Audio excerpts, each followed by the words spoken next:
আসসালামু আলাইকুম। আজকে কোর্ট শেষে আমরা এখন ডাটফুট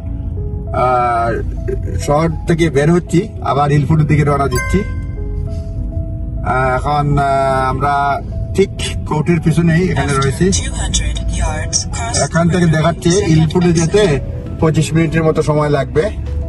আমরা পৌঁছে যাব হিলফুটে, খুব বেশি দূরত্ব নয়। এই দেখেন পাম্প আছে, ফুল বাগানে এই যে বিভিন্ন ধরনের ফুল, এটা চেরি ব্লসম বলে, ফুটতে শুরু করেছে। আমরা ক্রস দি রটারি, এটা আমেরিকান টমটম লাগানো, আর না হলে বলতো রাউন্ড অ্যাবাউট বলতো, ব্রিটিশ হলে পরে রটারি বলতেছে। আমরা যাচ্ছি পার হয়ে। আজকে মেঘলা আকাশ দেখতে পাচ্ছেন।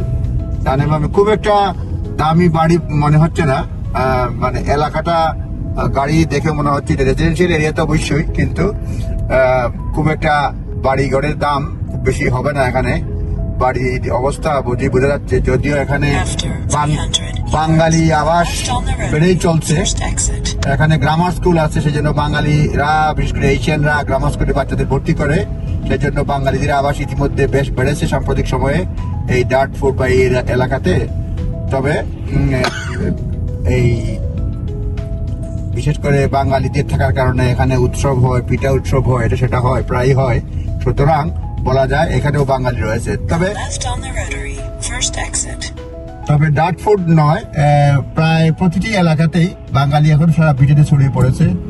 এবং আপনারা যদি কোথাও যান, আপনি বাঙালি রেস্টুরেন্ট পাবেন, বাঙালি কালচার পাবেন। সুতরাং এখানে বলা যায় না আরেকটা বাংলাদেশ।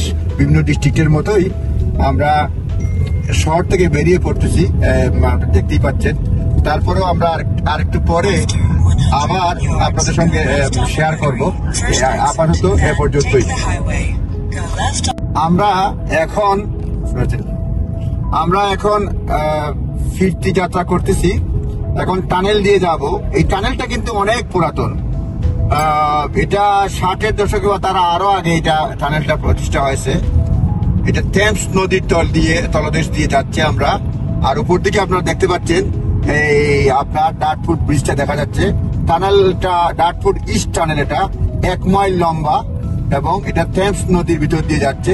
আপনারা দেখতে পাচ্ছেন এখানে 2টা লেন, অর্থাৎ উপর দিকে আসলে আমরা ব্রিজ দিয়ে আসি, আর নিচ দিয়ে যখন ইস্টে যাই, ইস্ট টানেল দিয়ে, তখন আমরা এই টানেলের মধ্যে দিয়ে যাই। 1 মাইল লম্বা এই টানেল আপনারা দেখতে পাচ্ছেন, পাতালের দিয়ে, পানির নিচ দিয়ে। বাংলাদেশে শুনেছি যে কর্ণফুলী টানেল হয়েছে, আর কিছু জানি না। আর উপর দিকে তো অনেক কিছু হয়েছে। আজ এ পর্যন্তই। টানেল থেকে বের হওয়ার পরে আবার আপনাদের সঙ্গে যোগদান করব। 1 মাইল লম্বা টানেল একই জিনিস, সেজন্য বারবার দেখাতে চাচ্ছি না। টানেল শেষ হওয়ার পরে আবার আপনাদের সঙ্গে শেয়ার করব।